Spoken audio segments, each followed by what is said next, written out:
उत्तर रेमुणा ग्रामीण मेलार द्वितीय संध्या पत्रीफाल सरपंच विद्यास्मिता महालिक अध्यक्षतार अनुष्ठित हो जाइछि।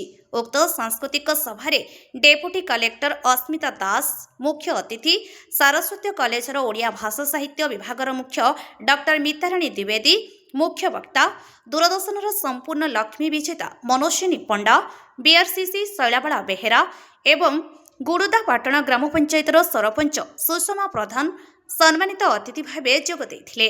जयश्री मिश्र अतिथि को मंच आह्वान और मंगलाष्टक पाठ करिथिबा बेले मोनालिसा दास धन्यवाद देथिले।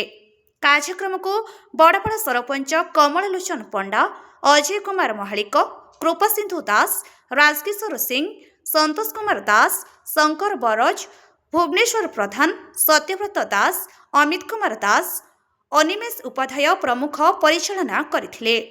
संध्या सांस्कृतिक कार्यक्रम रे नाच गीत दर्शकों मनोरंजन करिथिला। माने कहबार कथा जे मुख्य अतिथि मुख्य वक्ता कहि सारला परे कोन बा थाए कहिया पई तेनो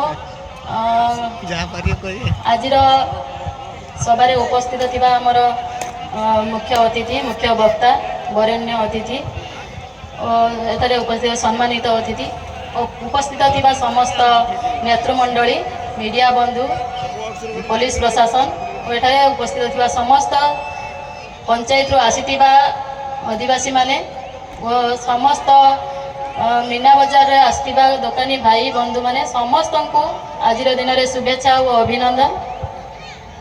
सुननईर एपाखरे 6टी पंचायत दुर्गा देवी, तेंतुरदा, पत्रीपाल, बड़पाल, कल्याणपुर, गुड़दा 6टी पंचायत को नहीं यही आमर ग्रामीण उत्तर रेमुणा ग्रामीण मेला जहाँकि आज तार आज तृतीय वर्षर द्वितीय संध्या से संध्यार आम आमर अतिथि मानक पाई बहुत खुशी व एटारे उपस्थित थिबा समस्त मीडिया भाई समस्त को शुभेच्छा और अभिनंदन। विशेषकर मुझे जे कि यही मेला 3 माने छोट प्रथम वर्ष को आम एठाक आसुचु अतिथि भाव में जहाँकि छोट अवस्था से अच्छी आम किपरि आपको बड़ धरणर कर समस्त चेष्टा करवा।